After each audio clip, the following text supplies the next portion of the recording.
Hi everyone, in this tutorial I'll show you how to add a face tracker effects in DaVinci Resolve. So let's get started.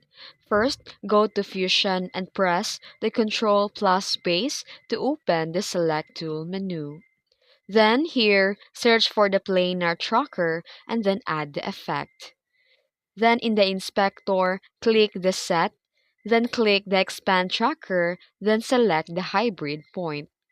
Then expand the motion type. Just choose the translation. Click on the several points around the face to track. Then click the track to end to analyze the movement across the frame. And once tracking is done, expand the operation mode and select stabilize. Then go back to edit mode, and also you can zoom in the clip if you want to remove the black edges if there is black edges. And that's it. Now your face tracker effect is applied. If you found this video tutorial helpful, don't forget to like and subscribe for more tips. Thanks for watching.